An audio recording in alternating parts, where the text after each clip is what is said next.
finding that people across the country are now looking for our help. It's not just here in Washington or up in Alaska or out in Hawaii.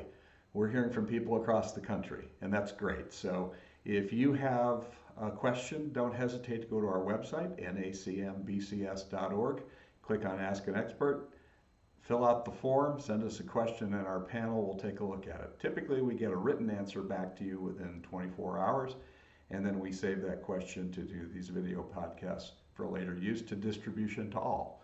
So don't be shy. If you have a question or a need, let us know.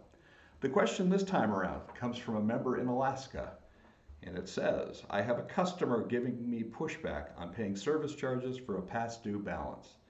Their argument for not paying is that our service charge invoice, which is formatted differently than our normal customer invoice, is not really an invoice. It's a mere quote notification, unquote.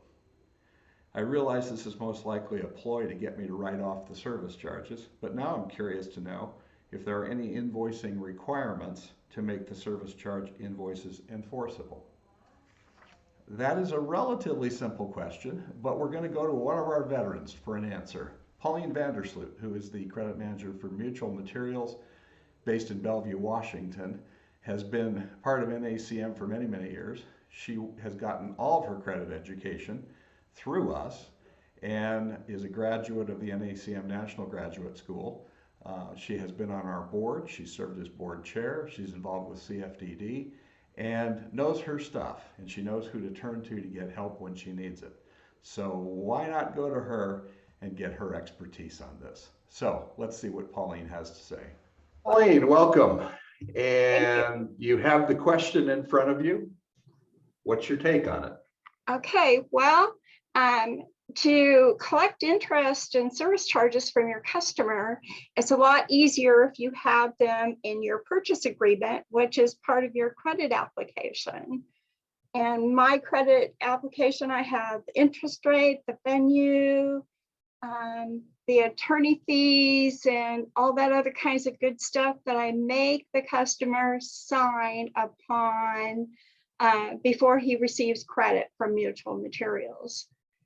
And if they whine and cry, I tell them that I have to deny credit if they can't sign my purchase agreement, and usually I get it signed. So you've been at Mutual almost 12 years, is that right? Yep. And I'm guessing you've had this in place for most of that time? Yes. Okay.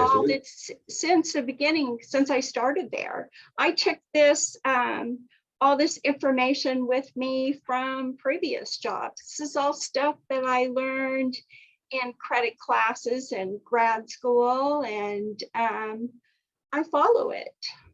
And so this is time tested and your system works. Yes. And if they say anything, they come back, I just send them a copy of the purchase agreement with their signature on it. I highlight that says they will pay interest charges, and there's no issues. So when you assembled this document originally, and I'm going to just go with the Mutual Materials part of your career, although you've had a really cool background in credit, did you have an attorney review the document? Oh, yes. Oh, yes. Always. Always. And it's always a good idea, because you want to make sure that the wording is correctly and you're not saying something you shouldn't, and you want to make sure that whatever it says, it can be followed legally. Yeah. Well, and we had a number of the other experts respond to this question, and your answer really kind of, I think you called it down.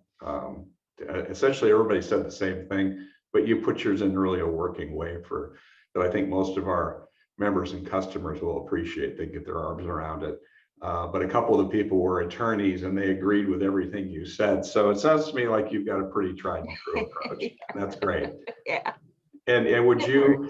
And I think it sounds to me, not to do a pitch for NACM education, but it sounds like our programs over the years have been very helpful. Yes, they have.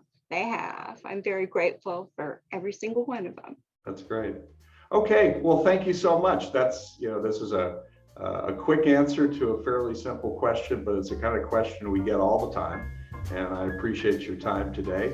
And I'm You're sure we'll do welcome. this again as more questions come in. So thanks very much. And Oh. to all of you that have signed in today, thank you for joining us, and we'll see you next time.